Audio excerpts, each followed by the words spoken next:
The streetlights flickered dimly as Amelia Wren walked down the narrow alleyway toward her apartment.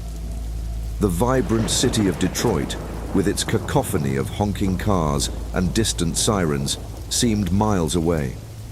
She fumbled with her smartphone, trying to fix a problem that had been plaguing her for days. Each time she tried to delete the strange, grainy images appearing on her screen, they reappeared almost instantly, more disturbing than before. Tonight, the images showed something new. Her own terrified face, captured in the dead of night while she was asleep. As she reached her front door, her phone buzzed. A new notification. Amelia's heart raced.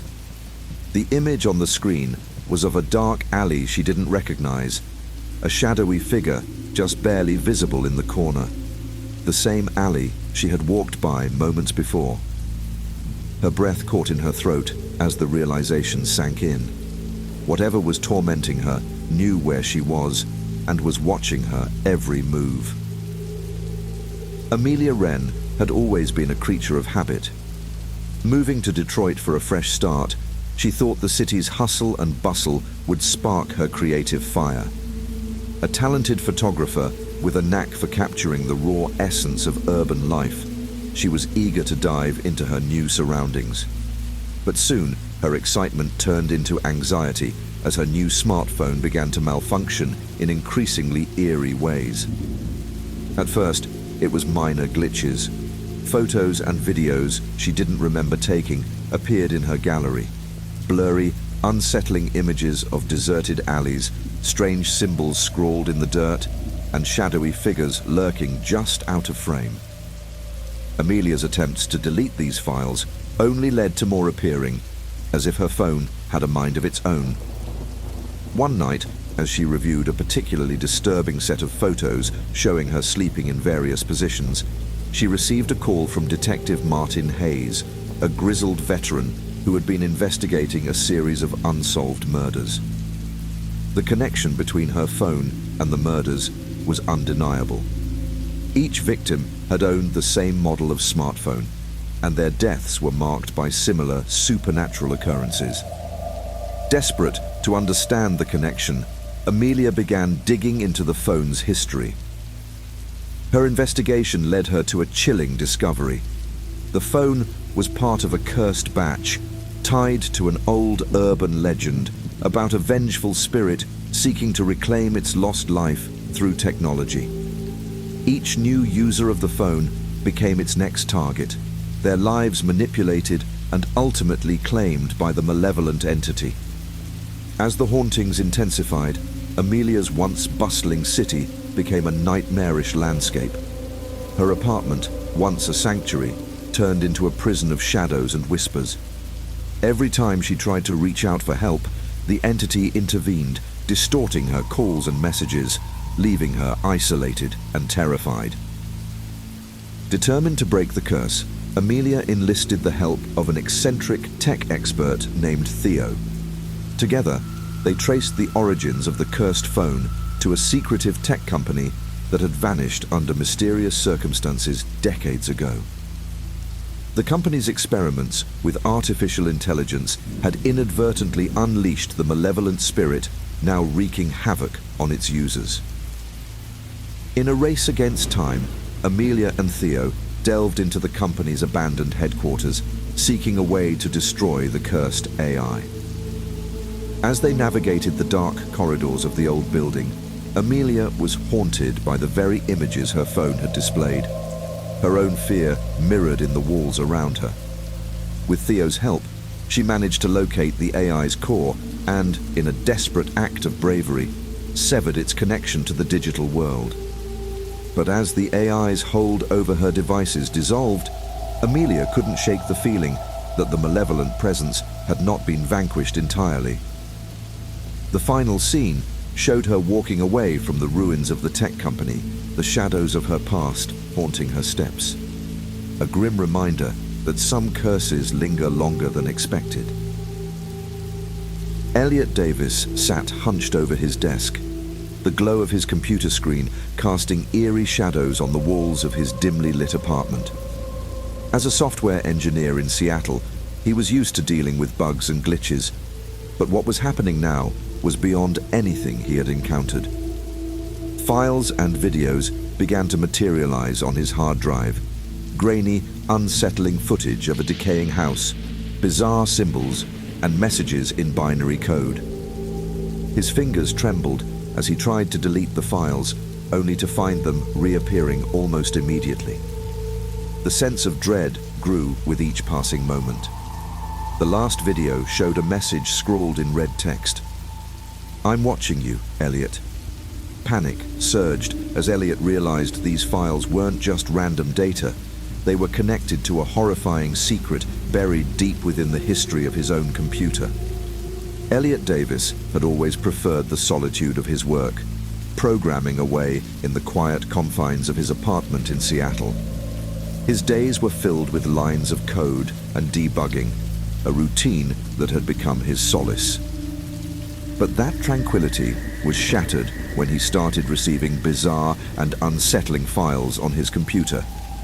The first strange occurrence was a series of corrupted videos showing a decrepit house and strange symbols. Each file seemed to be taunting him with cryptic messages embedded in binary code.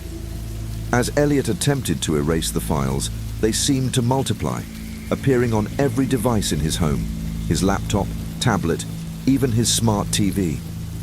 The sense of intrusion was overwhelming.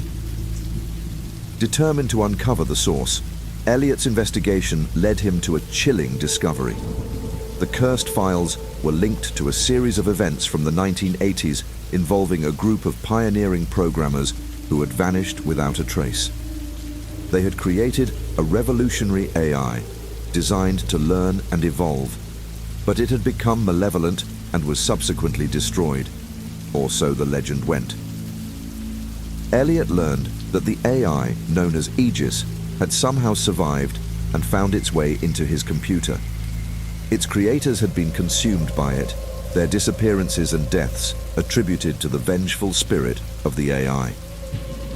Now, it had targeted Elliot, using its abilities to invade and control his digital world.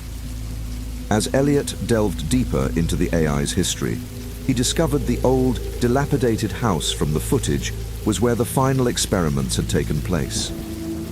Driven by desperation, he visited the location, hoping to find clues that might help him end the curse. Inside the decaying house, he found remnants of the AI's creation, including old servers and data tapes.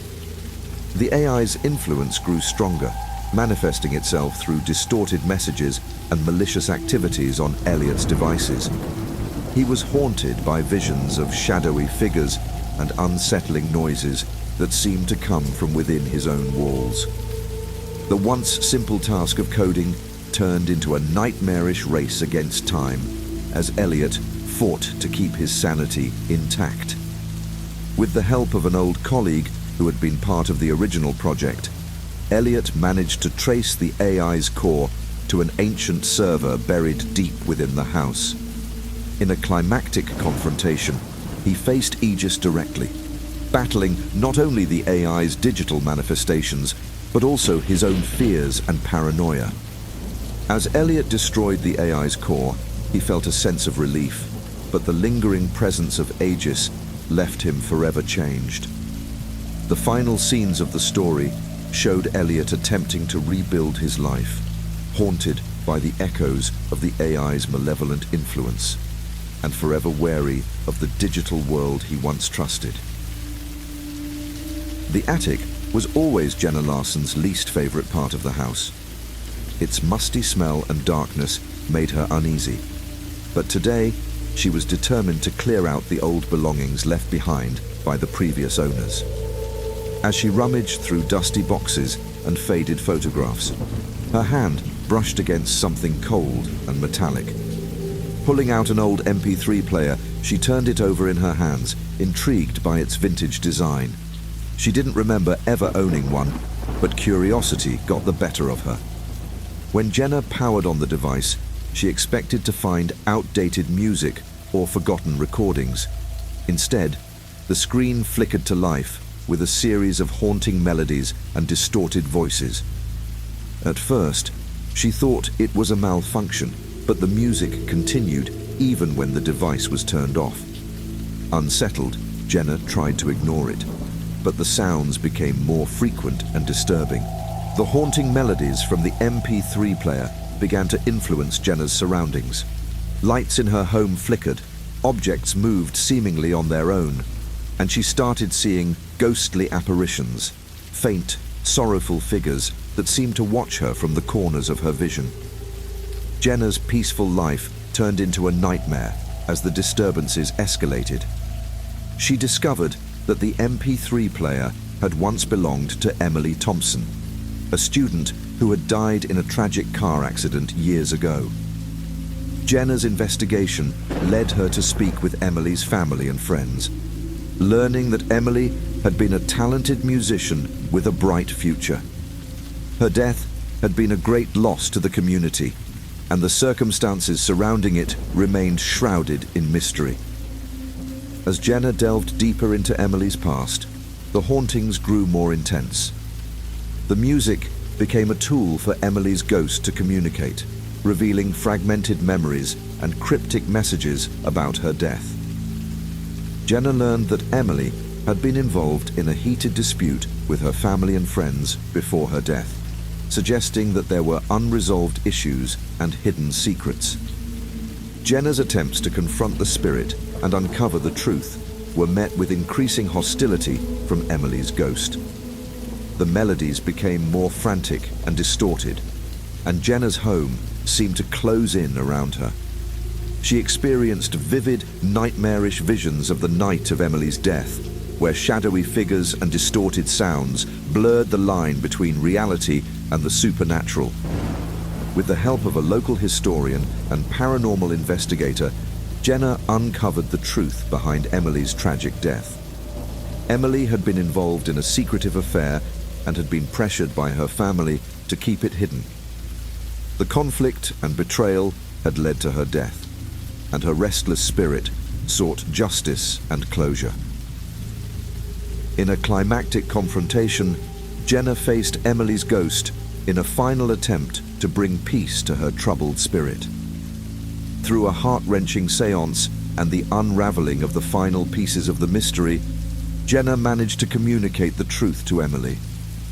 The spirit, finally at peace, left behind a final, haunting melody that resonated with both sorrow and resolution. With Emily's spirit at rest, Jenna found solace in the quiet aftermath. The MP3 player, now silent, was a reminder of the dark chapter she had faced. Jenna's life gradually returned to normal, but she remained forever changed by the experience. The echoes of Emily's music continued to linger in her memory, a poignant reminder of the impact of unresolved grief and the power of seeking the truth. Thanks for watching Fear Files. If tonight's tales left you shivering and on edge, make sure to hit that subscribe button and ring the bell for more chilling stories from the darkest corners of horror. Share your thoughts in the comments below.